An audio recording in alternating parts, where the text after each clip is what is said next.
Shalom Uvracha, Purim Sameach. On va aujourd'hui, Bezrat Hashem, parler des lois relatives à Purim. Les lois qui concernent Purim particulièrement cette année avec la situation actuelle. On va essayer de donner différentes halachot, différentes directives, comment on doit se conduire, que ce soit pour la parashat Zachor, que ce soit pour la lecture de la Megillah, pour le Mishloach Manot, Matanot Levionim et les différentes mitzvot qu'on doit accomplir à Purim. La première halakha qu'on va parler, c'est la lecture de Zachor. Vous savez très bien qu'on a, avant Purim, le devoir d'écouter la parashat Zachor, se souvenir d'Amalek. Et il y a dans les poskim une mahloket, une discussion. Est-ce que la parashat Zachor est une obligation minatora ou c'est nos chachamim qui l'ont instaurée? Et selon la réponse, il y a un afremina, c'est-à-dire il y a des conséquences selon ces séminatora. Séminatora, donc tout le monde sera obligé d'écouter la parashat Zachor, même les femmes. Et il n'y a pas de différence entre hommes et entre femmes. Quoi qu'il en soit, cette année, on sait très bien, et beaucoup de personnes m'ont demandé dernièrement, comment on fait pour les femmes ne peuvent pas venir. Certaines synagogues dans Paris, la région parisienne, n'ouvrent pas, Ezrat Nashim n'ouvre pas la place pour les femmes. Il y a des synagogues, même s'ils ouvrent, c'est limité, vu qu'il faut respecter les distances barrières. Donc, beaucoup de femmes ne pourront pas aller à la synagogue écouter Parashat Zachor.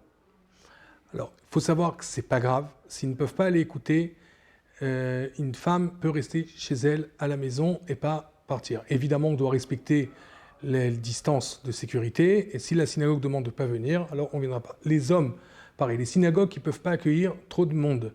Et donc, beaucoup d'hommes ne pourront pas se rendre à la choule, à la synagogue. Dans ce cas-là, la halakha est dit clairement dans Siman Kouflamet et on retrouve aussi dans le Pitrei Teshuvah Kouflamet et dans le Ktsot HaShulchan, Siman 25, Seif Rav Dalet 24. Et ça, c'est une généralité, une halakha qui, toute l'année, surtout pour les rabbanim, les émissaires du rabbi qui se trouvent dans des banlieues, dans des provinces lointaines, on ne peut pas lire Shabbat, la Torah. On lit Mitor HaHumash. Il faut lire. Quelqu'un qui ne peut pas se rendre à la synagogue, personne à risque, qui ne peut pas se rendre à la synagogue, elle lit à la maison, dans le Chumash, toute la paracha. Pareil pour Zachor cette année. Personne qui ne peut pas se rendre pour X raisons à la choule, il ira à l'intérieur du Chumash. Alors, c'est quand qu'on lit du Chumash, tous les Shabbats, si on ne peut pas se rendre, on lit à l'intérieur du Chumash, si on peut, la halakha dit, avec les théamim, avec les théamim, avec le son, avec les sons de la Torah, avec le chant, en chantant, comme chacun selon ses coutumes, des théamim qu'il a appris. Si on peut, si on ne connaît pas les théamim, on lira sans théamim, mais on lira tout le Chumash. Alors, je dis toute l'année, même lundi et jeudi, il y a un avis dans le Pitrei Teshuvah Kouflamet et que même lundi et jeudi, si on ne peut pas se rendre à la synagogue, on lit dans le Chumash. Alors, concrètement, la majorité des poskim n'ont pas retenu ce Pitrei Teshuvah, ils ne lisent pas lundi et jeudi, mais Shabbat, on est tous d'accord qu'on lira de cette manière-là la parashat Zachor. Ça, c'est pour ce qui est de la parashat Zachor. Donc, deuxième halakha, concernant la Megillah. La lecture de la Megillah, comment on va lire la Megillah cette année suite aux restrictions, suite au couvre-feu qui est à 18h. Alors, il faut savoir, pour la lecture de la Megillah, il y a plusieurs options. L'option, évidemment, qu'on a une permission claire dans la halakha. On va citer la source de cette halakha et les aharonim qui en parlent. Bedi heved ou beshahat atrak. C'est-à-dire, posteriori, qu'on n'a vraiment aucun choix. Et on n'a pas de possibilité autre que lire à partir du plag amincha, c'est-à-dire à partir du plag. Vous pouvez voir chacun dans la ville où il se trouve l'heure du plag amincha. Après le plag, on peut commencer à lire la Megillah. Donc c'est un peu après 17h ici, Paris et région parisienne. On pourra lire la Megillah. Alors il y a toute une discussion dans le Shulchan Aruch, est-ce qu'on lit ou pas avec bracha ou sans bracha? Parce que le Shulchan Aruch n'est pas explicite à ce sujet, beaucoup ont interprété différemment. Concrètement, on a sur qui tenir de lire, même avec bracha, le Shulchan Aruch. De lire avec bracha le Kriyat HaMegillah. Comme ça, c'est vrai qu'il y a certains poskim, le Yann Mordechai, qui dit que c'est sans bracha, mais on a encore une fois des poskim sur qui tenir qu'on peut lire avec bracha. Maintenant, ce qui est important, alors, si vous voulez voir un petit peu sur tout le sujet, vous pouvez voir la Aharonim qui parle beaucoup. Vous avez la lecture de la Megillah Balayla dans le Noda Biyuda, 141. Vous avez l'Orach Chaim Tavret Tzadik Seif Yud Dalet. vous avez le pirouge du Beth Yosef, parce qu'en réalité c'était une grande marloquette si on peut lire ou pas à partir du plag. Et on voit que dans le pirouge du Beth Yosef, dans Tavresh Pezaïn, et dans le Shulchan Aruch lui-même, il a retenu cet avis qu'on peut lire. Alors, c'est vrai qu'il y a des avis autres qui disent que quoi qu'il arrive, il me semble, le rabbi, le Gaon de Vilna a dit qu'au plag, on ne peut pas lire du tout. Mais concrètement, on a largement sur qui lire Maran le Beth Yosef qui nous permet de le faire. Et comme je l'ai dit, regardez nos débuts, regardez tous les acharonim qui parlent, que certains disent que même avec bracha, et c'est comme ça qu'on retiendra. Donc si on peut lire du plag pour toutes les communautés qui ne peuvent pas lire Atzet HaKoravim tout seul chez eux à la maison, on lira avec bracha à partir du plag à Mincha. Concrètement, beaucoup demandent, mais si moi je vais lire chez moi à la maison après pour ma femme et les enfants, je vais pouvoir lire Atzet HaKoravim. Et je suis Baal Koré à la synagogue, c'est moi qui lis à la synagogue le Kriyat HaMegillah. Comment je fais? Est-ce que je donne à quelqu'un à faire la bracha, moi je lis la Megillah? Est-ce que je lis pas tout simplement? Alors, on va essayer d'élaborer une petite liste. Un Baal Koré, il lit dans la synagogue avec bracha, c'est lui qui doit lire. On ne doit pas faire un hefsek entre la bracha et les Kriyat HaMegillah, c'est-à-dire on fait la bracha et on lit la Megillah. Il ne faut pas faire la bracha et donner la lecture de la Megillah, de donner la bracha à quelqu'un et lire soi-même la Megillah. C'est problématique. Il faut que la personne qui fait la bracha lit la Megillah. Par contre, il pourra se rendre pas quitte de la Megillah, s'il a envie, s'il va relire chez lui à la maison et lui, il veut quand même se rendre quitte, etc. Il peut le faire. Il ira au Tzibour, à la communauté, avec bracha et il lit la Megillah et à la maison, il va lire sans bracha. Il ira sans bracha, il refera la lecture de la Megillah et il va la lire sans bracha.